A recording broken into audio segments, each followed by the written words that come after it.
қандай пән сабағымыз? Көркем еңбек. Бүгінгі өтетін тақырыбымыз ашық хаттарды безендіру.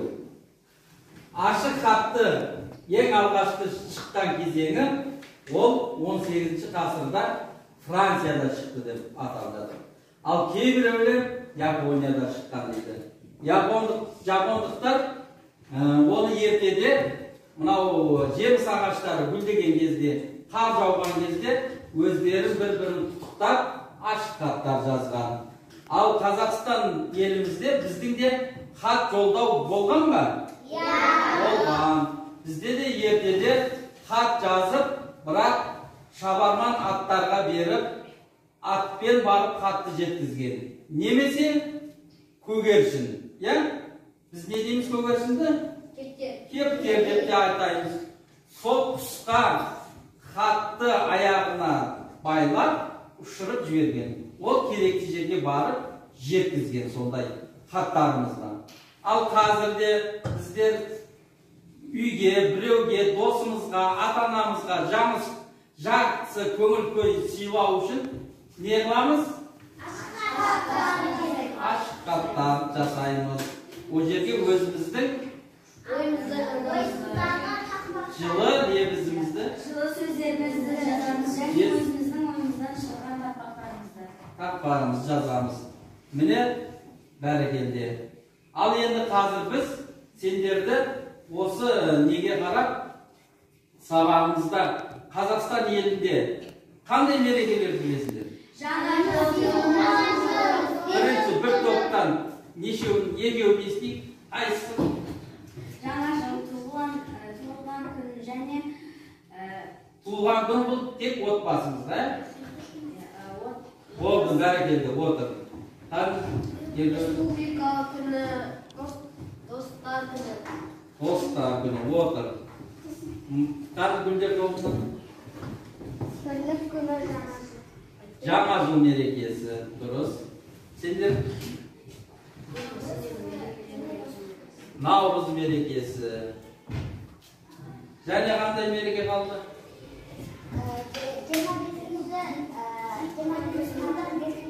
Республика күні, бәрекелді. Тағы сондай көп. Конституция күні бар, ұстаздар күні бар, ғарышкерлер күні бар, білім күні. Міне мереке көп екен. Сол мерекенің, әрбір мерекені бос жібермей, жақсы сөздерді жеткізсек болады ма? Болады. Ал енді сендерге мен әрбір топқа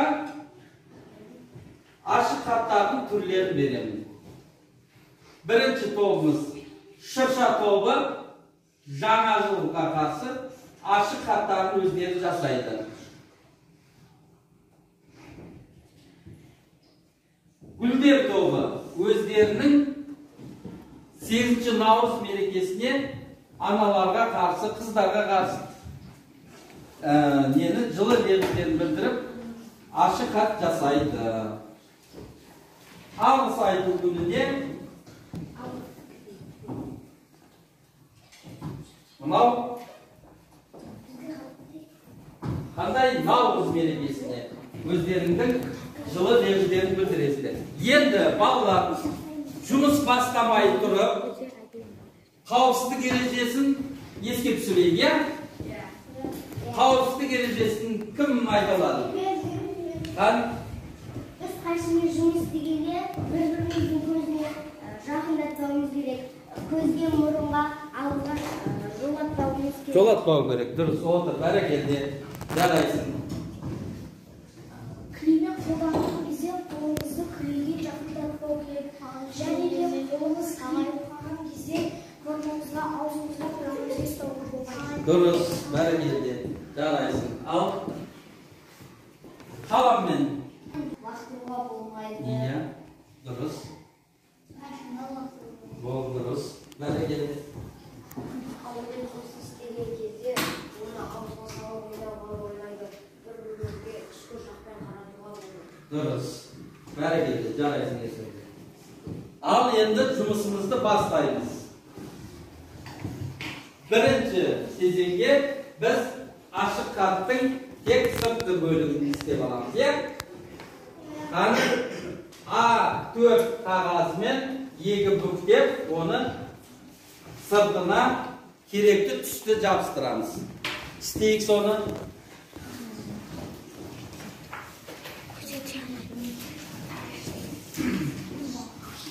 Жабыстырамыз. Сендерге берілген әрбір гүлдердің киімісін жабыстырамыз.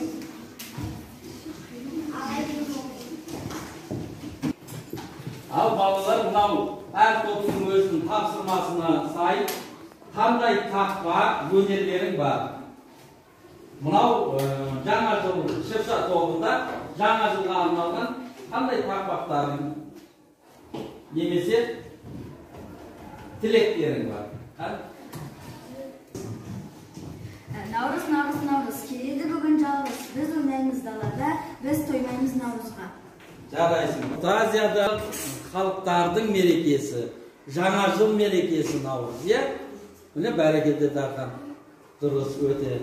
Балалар, шаршап қалған болсаңдар, сергіту сәтін өткізіп берейік, е?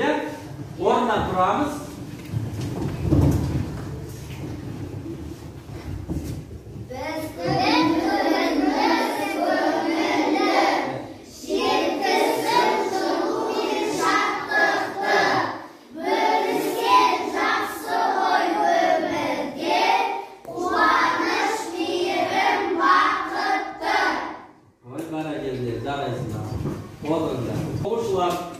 Бүгінгі жаңа сабағымызды қорытындыласақ, мына бүгінгі алғыс хатымызды не үшін, бірінші шығу тарихын кім айта алады?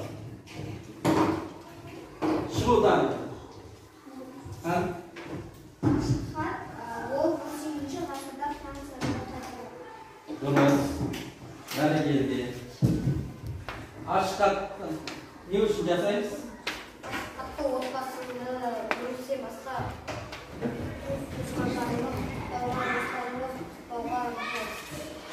жақсы көңіл сыйлау үшін, е?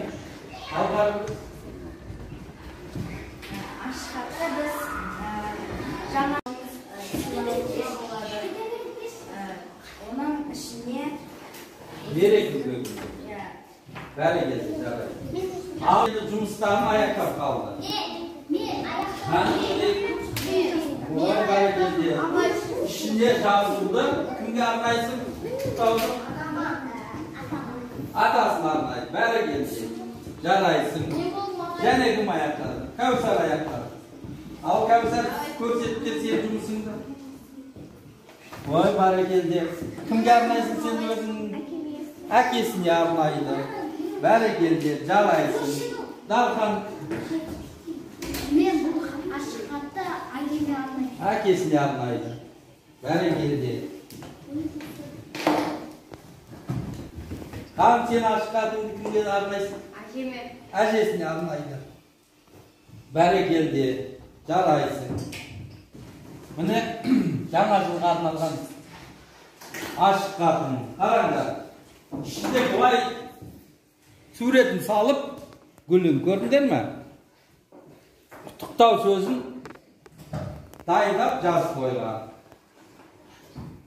Мама деп қойды. Дұрыс па? Анасына арнаған екен. Бәрекелді, жарайсың. Хан сендегі міне кімнің? Анасына арналған екен. Міне бәрекелді, жарайсың. Міне ашық хаты. Ішіне және сурет салып, құттықтау сөзіңді жазып қоясың. Үйге барып сөйтіп тапсырасыздар. Хан міне бәрекелді. Гүлдер тобындағы анасына арналған көрдіңдер ме? Гүлдерін. Жарайсыңдар. Міне және гүлдер тобы барлықтарының бәрекелді. Гүлдері өте әдемі, тірейді болып шығыпты, я? Жарайсыңдар. Бәрекелді. Жарайсың. Oy mine, mınau da bitirip atır japirat jabыстырып. Mine bulardiki. Gördüңер mi? Gülder tobu barlığına jaraysınlar. Mınau şıfşa tobu, şıfşası içinde kutlау сөзі var. Бәрекелді, жарайсыңдар. Havuz tobunu gördük. Алдыңғы сабақ қандай болды, қалай түсіндік. Егер жақсы түсінсең, бас бармақ жоғары қараймыз. Орта болса тура, төмен түсінбеген болсаң, төмен қаратамыз. Ал оқушылар, қандай сабақтарың сендерге ұнады ма? Барлықтарың түсінікті ма? Ой, бәрекелді. Бүгінгі алғыс хатымызды кімге? Үйге барып, аналарыңа, аталарыңа, әжелеріңе, сыйлы анашың, әкешің, туған туыстарыңа сыйлайсыңдар. İçine жақсы жылы лебізді жеткізу керек. Ол міндетті түрде. Тек қана сурет немесе гүлді көрсетпейміз. Мысалы үйге гүлді де алып келсеңіз, анашыңа құрбыны бүйтіп бере салмайсыңдар ғой, иә? Не дейсіңдер? Құдай мерекең құтты болсын. Мен сені жақсы көремін, иә? Тағы сол сияқты. Құрметті оқушылар, келесі сабаққа дейін сау болыңдар. Сау болыңыз. Рахмет.